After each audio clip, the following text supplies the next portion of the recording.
So Neil Robinson is a born and bred Joburger who recently sold everything in Joburg, including a successful furniture company that he was running, in order to fulfill a dream. He had a mission in mind, which was to come down to Cape Town and to break into the luxury real estate market.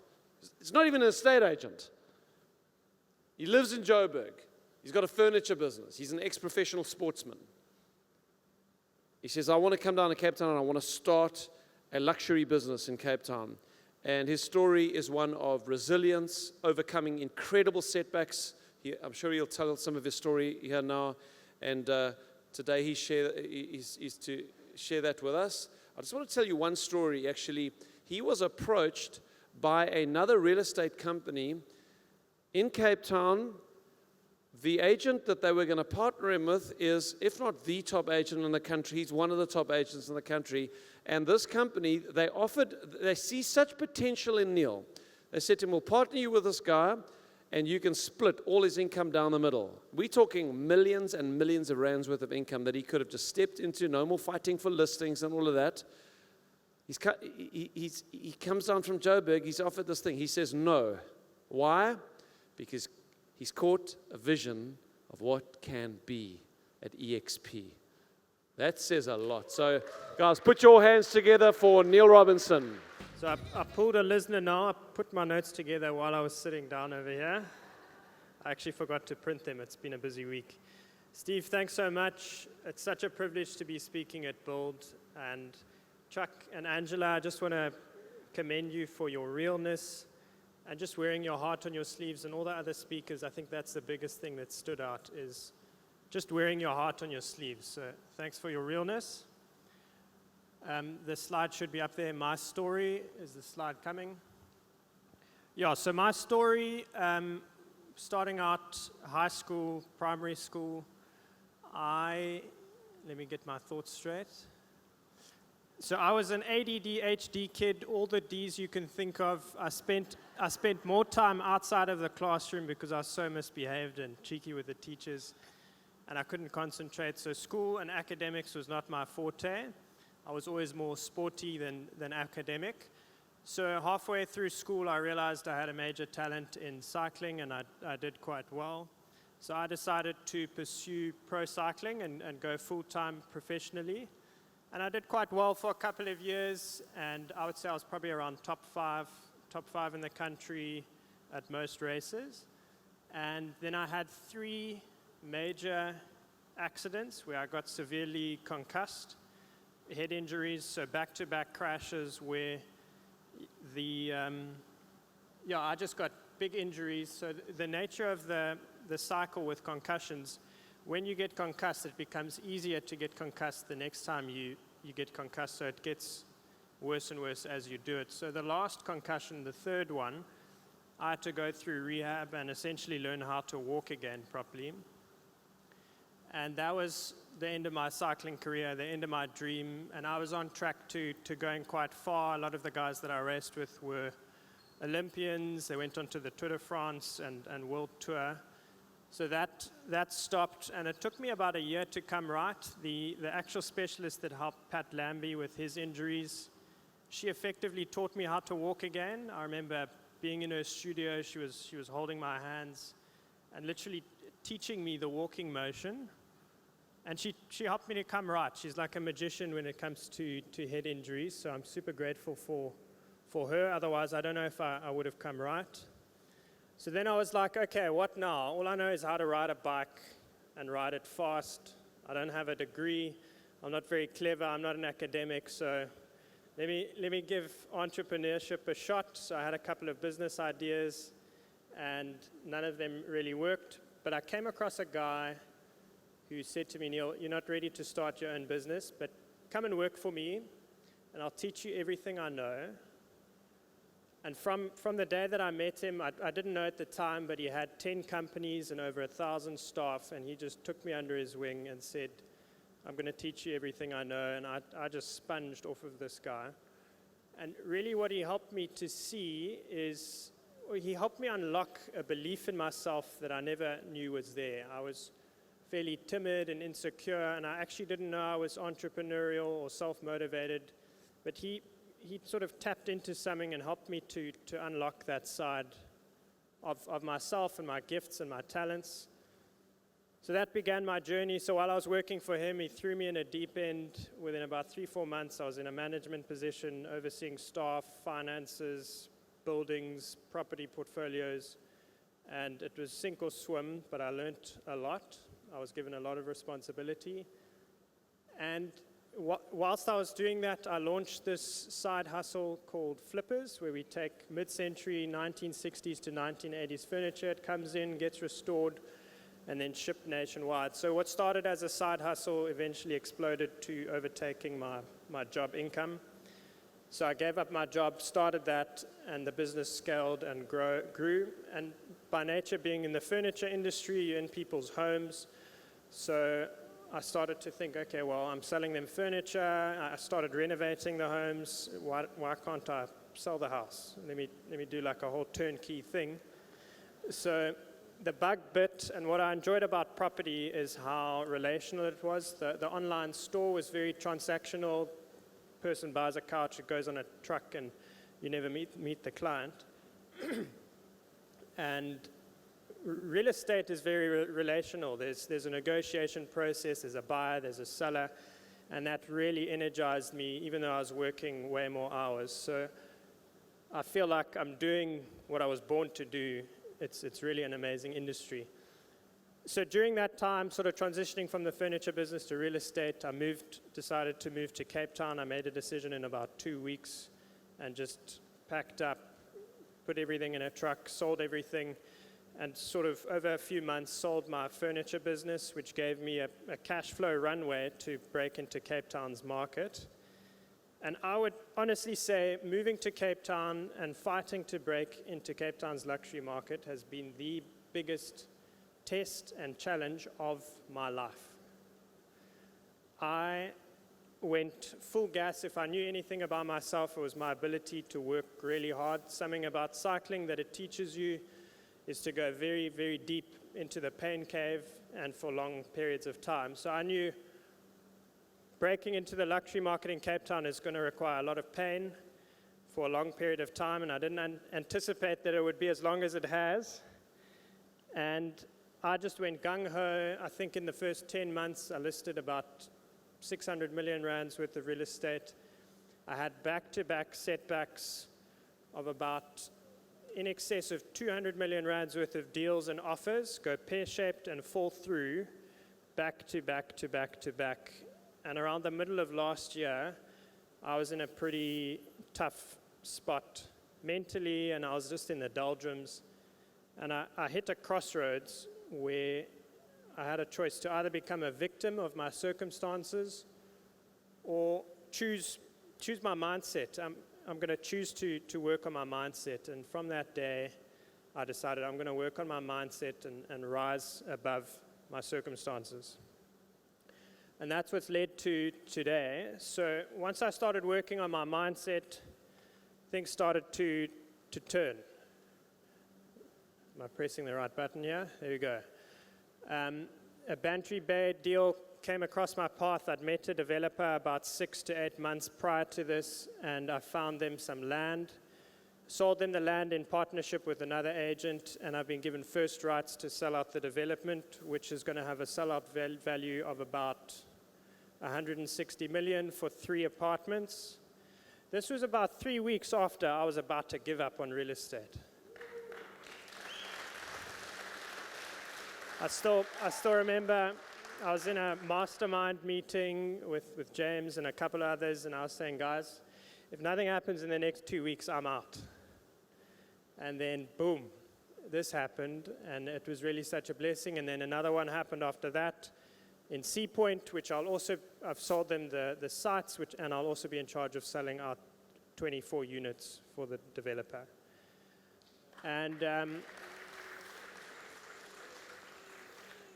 along the way, my team has grown, so the numbers aren't right there. So 2024, this time last year, I had 12 agents in my group, and yesterday it hit 43. over a period of a year. So that's some nice growth. And what's amazing about RevShare, I didn't catch a vision for revenue share at EXP. I only really joined to build a sales business.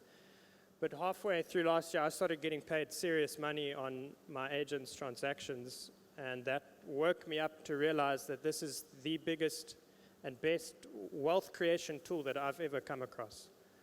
And I'm excited to see that grow. I'm hoping to hit 100 by the end of this year. So we'll see if I can hit it.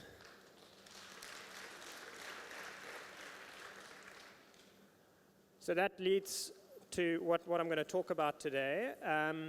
In that time where I was about to give up and through all the tests and the dead ends and the back-to-back setbacks, I had to get hyper-intentional about my mindset. I had every reason to be bitter, cynical, and really just throw in the towel and become depressed because of the reality of my circumstances were imploding around me. And literally, my only hope was changing my mindset because my circumstances were not changing. So the only thing I had in my control was mindset, and I developed sort of core things that have helped me essentially flatten the roller coaster of real estate. If you've been in real estate for more than 2 minutes, you'll realize that there's big highs and low lows. And something that fascinates me is every day is how do I flatten that roller coaster? How do I make the lows less low and the highs less high and just be sort of like a little bumpy, not unrealistically flat, but just to weather the storms. So I came up with mindset anchors. So it's core things, starting with, okay, I'll speak a little bit about neural pathways. So there's an image. So I want you to imagine for a second that your mind is a dense forest. In cycling or mountain biking, when we hit the trails and there's no single track, we call it bundu bashing. So when you go through the bush, it's really, it's difficult. There's no path. You're kind of trailblazing and forging your way ahead. That's kind of what happens in our brains when we're trying to form a new habit or a new mindset or a new attitude. It's a dense forest. There's no clear path. But in cognitive psychology, they call it neural pathways. When we focus on a specific thought or behavior long enough, a pathway gets formed in our minds, similar to a mountain bike single track. When you ride that track more and more and more, it gets embedded, it gets well trodden, and eventually it's like autopilot. It's the only path through the forest. And really, I believe what we focus on expands, whether that's positive or negative. So that brings us to our first anchor, control.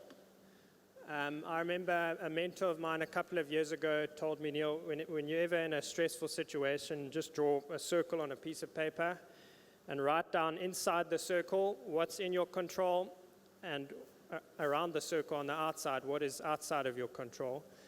And there's two great quotes I want to share here. One is from Jeff Bezos, the CEO of Amazon.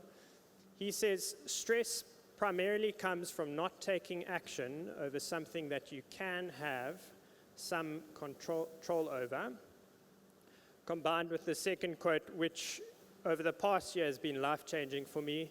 It's actually based off of a prayer from a theologian who wrote it in 1940.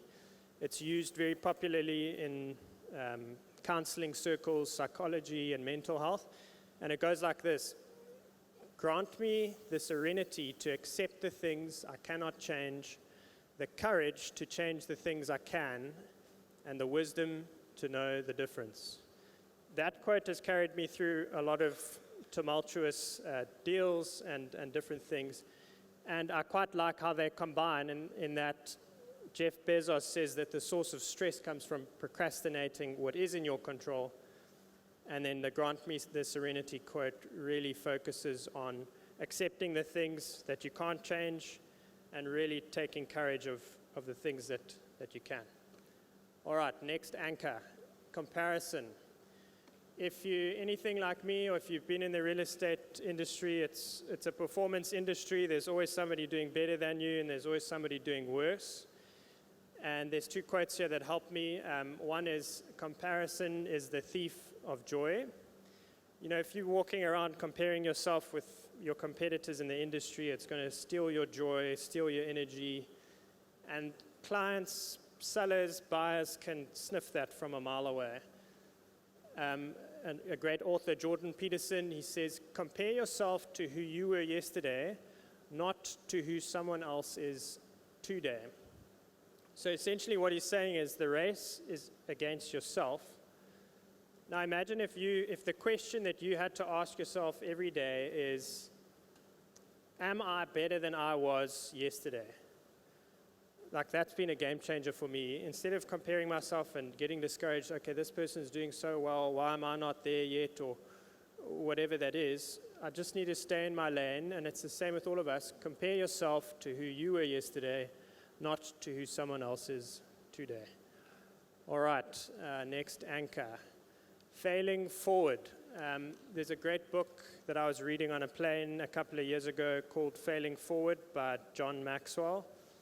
And it struck a chord inside of me. I'm someone who takes failure very personally, and I can be a perfectionist and procrastinate things because I'm not ready or they're not perfect yet.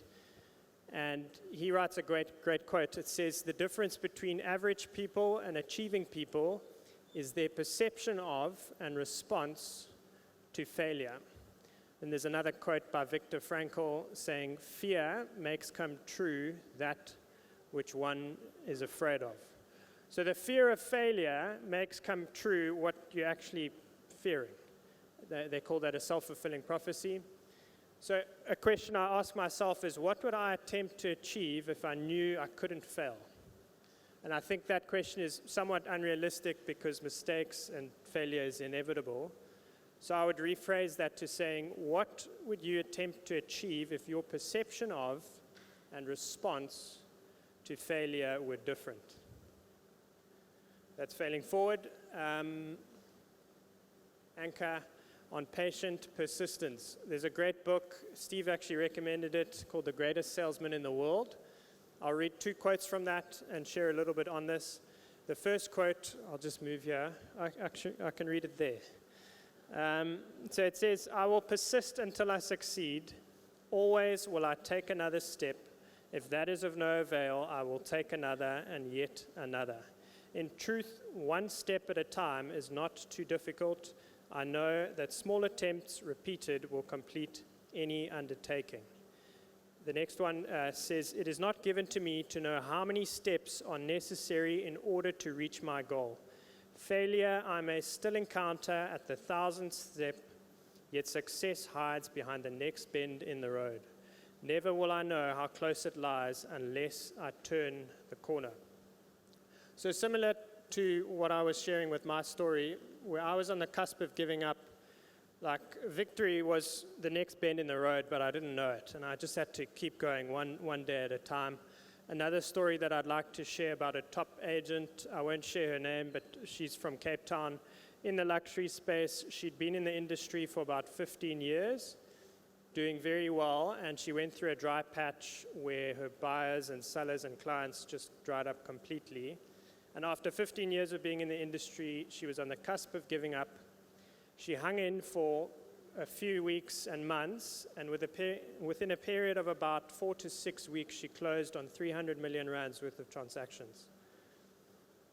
Imagine if she gave up and threw in the towel and went corporate or something like that. She would have given away a lot of comm. So that's the power of patient persistence. Gratitude. I'll read this quote quickly. It says, gratitude is one of the strongest and most transformative states of being. It shifts your perspective from lack to abundance and allows you to focus on the good in your life, which in turn pulls more goodness into your reality. This is an exercise I often do, is just after each day or at the beginning of each day, writing down a gratitude list and essentially trying to find everything on the planet that I can find to be grateful for. This has certainly helped me flatten the roller coaster. People, I mean, we've heard that probably 10 times at this conference already. I'll read two quotes on that. One is by John Maxwell. He says, the better you are at surrounding yourself with people of high potential, the greater your chance for success. And Jim Rohn, also a great speaker, you are the average of the 5 people you spend the most time with. Something I'm super intentional with, not only at EXP, but also with other agents, is really working hard to befriend the top agents in South Africa and spend time with them and take them for coffee. There's something about being in the midst of really successful people that's catchy and contagious. And I'm intentional about successful people outside of real estate that really put into my life. Okay, in closing, I love this quote. It's one of my favorite. It's by Abraham Lincoln, and he says, if I had 9 hours to chop down a tree, I'd spend the first 6 sharpening my axe. This is so relatable to me. I mean, I moved to Cape Town, and I went gung-ho with my blunt axe and swung and swung and swung and worked, 90 hours a week for the past year and a half. And very little times did I actually stop and think, okay, how do I work on myself? How do I work on my mindset, and how do I sharpen my axe? So a big part of my focus in 2025 has been, how do I sharpen my mindset? And that would really help you to cut the tree down a lot faster. And then I want to close out with this poem.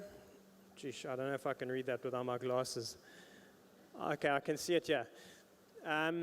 So this is a poem written in 1905 by Walter D. Wintle. It comes out of the book Think and Grow Rich. He says, if you think you are beaten, you are. If you think you dare not, you don't.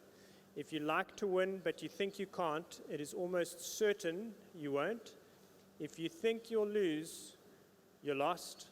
For out of the world we find success begins with a fellow's will. It's all in the state of mind. If you think you're outclassed, you are. You've got to think high to rise. You've got to be sure of yourself before you can ever win a prize. Life's battles don't always go to the stronger or faster man, but soon or late, the man who wins is the man who thinks he can. Thank you. Thank you, Neil.